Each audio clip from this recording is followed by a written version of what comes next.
Hey guys, welcome back to the shop and welcome back to another video. It's a cold one today, so I thought we would just sit in the shop and we do lots of stuff on just different small engines, vehicles, things of that nature. I've done lots of how-to videos on that, but I've never really shown how my tool collection has kind of grown over those years. That's something that's a really big part, in my opinion, of what can kind of make working on vehicles enjoyable, or maybe not so enjoyable, are the tools that you're using and the quality of tools that you're using. So I wanted to share with you some of my thoughts on that to maybe help you either start building a tool collection that you'll use and enjoy using, or maybe just you'll learn something good from this video that you can take away and say, maybe I could use that. So today I wanted to talk about kind of the fundamentals of your tool set, at least in my opinion. So that would be your ratchets, sockets, your wrenches, and then your screwdrivers. To me, if you're going to start turning wrenches, so to speak, any sort of mechanicking, that is kind of the starting point and where you want to be when building your tool collection. So I've got a variety of tools, from really cheap stuff to some really nice stuff. So I kind of wanted to share my thoughts and my opinions and some directions I would go, just depending on a few different circumstances. So let's get started. That escalated rather quickly. I've got a stash of tools here, and this is just part of my collection that I wanted to share with you guys. I'm not saying you need all of this, but this is a good foundation to give you guys some food for thought on what you may want to start working with. So let's take a look at some of these ratchets first. So in the world of ratchets, the most common thing that you're going to come across is three different size ratchets. So you've got your 1/4 inch for kind of some smaller, more delicate stuff, if you will. And that's the size of this right here. It measures a 1/4 inch. And that's the smallest size that you're going to run across, is the 1/4 inch.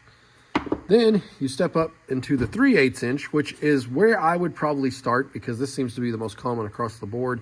I think it's the most versatile, definitely.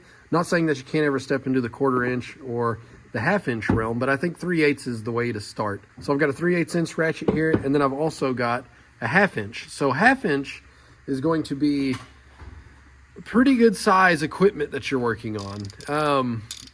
This stuff comes in really handy whenever you start working on big engines and start breaking lug nuts on cars and whatnot. Not to say that you can't do it with the 3/8, because you definitely can, but 1/2 inch is where you start moving into big stuff. The disadvantage is, look at this compared to this gear wrench here.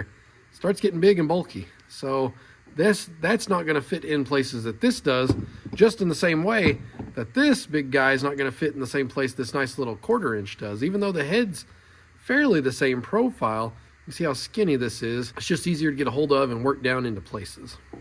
I'd start building my ratchet collection and base it off of my socket selection as well. And then that can kind of flood down into your extensions and things like I've got here. They make extensions, and we'll talk about those here in a few. They also make, like in this set here, you can see this is a 3/8. Check this out. It adapts down to a 1/4 inch. So keep that in mind as an option as well. That way, this set I can do both 1/4 inch, or I can do the full 3/8 here without the adapter. So that's something else to keep in mind as well. So now that we've got our platform decided upon, let's talk about the quality of tools that you use. That's something that I go back and forth on. And I think it really kind of depends on maybe your point in your life that you're at and just your budget. There's really two mind frames that you can go by. The first being, and I think I tended to be more that way in the past, hence this Stanley. This came in my first ever set I bought whenever I moved out of my folks' house and bought my own place. I bought this Stanley set at Walmart, and it has a lifetime warranty. I've actually used it, and they actually honored it. So I guess I say that to say that if you're a young guy and maybe you don't have a whole lot of money at your disposal and you're trying to save up, which I certainly would prioritize saving some money over spending it on some of this stuff, but you might start out with a cheaper set. I know a lot of guys, what they'll do, they'll buy a cheaper set, and then if they end up breaking it, or they find that it's not adequate for what they're doing, then they'll get something nicer. So that's kind of a philosophy that some folks live by, is that, you know, they'll buy the cheap version first, and if it ends up breaking them or they use it enough to justify it, then they'll buy the more expensive version. I'm not saying that's right or wrong. That's just a philosophy that you'll see some guys live by. I think definitely if you're younger and just starting out, don't have a lot of money at your disposal, I definitely think that's a good way to go. You know, some of the stuff that Harbor Freight makes anymore really isn't bad. And if you go to garage sales or thrift stores or things of that nature, the old USA Craftsman stuff like this right here, this was one of the sets I bought. Actually somewhat recent, because a little side story here, just that's what, whenever I would work on stuff with Dad, he had Craftsman stuff. He had the Craftsman stuff from Sears, the original USA made stuff, and I have fond memories of using some of that stuff, so that's why I had bought this set right here. But, you know, these can be had for some decent deals if you'll keep your eye out on eBay and just save the search that you're looking for. Every once in a while, you'll just happen to find one for a real good price, or like I say, at yard sales or whatnot, you'll find a good price on that. So I think that's a good starting place too. You know, bang for the buck, some of this old USA Craftsman stuff is tough to beat. Now, that's kind of the first mindset, is, you know, buying it cheap and then building up your set as you find you need something more extreme. I think the other mindset would be, this is another saying that I've heard before, buy it once, cry it once. And that basically means that you're buying quality over quantity, which is what I try to do anymore, just so I don't have, well, like I've got here, I don't really need all these different ratchets and different things. I've just kind of accumulated them over time. But I think if you can swing it, if you can afford it, and like I say, that you're making saving a priority and you're not just spending your money, that buying some of the nicer things really can be worthwhile. So some examples that I've got here in front of you today are like this gear wrench 84 tooth ratchet. You know, this isn't an extremely expensive ratchet, 30-40 bucks. But that fine tooth, I think what you'll find is that since it's got 84 teeth in it, the swing that it takes to either loosen a fastener or break or tighten a fastener, what you're going to find is that this can make a big difference. Whereas if you get something like my Stanley here, that I think it's pretty fine tooth, it takes a lot bigger of a swing to actually get a click in there and start loosening or tightening something. And believe me, when you're working in tight places and it's dark and you got dirt and crap falling on your face, that can get a little frustrating sometimes if you can't get enough of an arc there to actually make something tighten or loosen. That's where some of these nicer tools comes in. And then just the form factor too. You can see, look at the head on this thing. It's really small. It's made to fit in tight places, so you can actually work on some stuff. Handle, it's good quality steel. And then I've also got some snap-on, which these are kind of the really high-end stuff here, but I do enjoy these as well. It's beneficial to have a long handle one, that way you can get some more leverage on it. And you can hear, listen to this ratchet. That is really nice and smooth.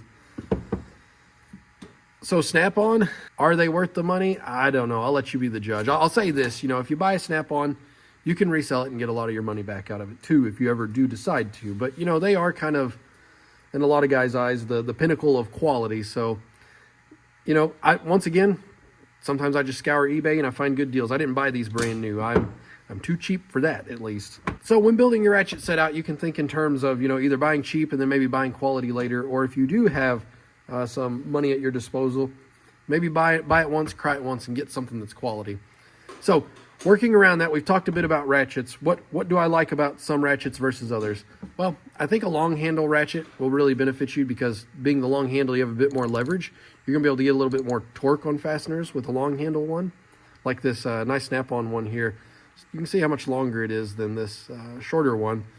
But also the shorter one's kind of handy in a sense to where you can fit this in a little bit tighter places, whereas this long handle, once again, you run into that arc issue.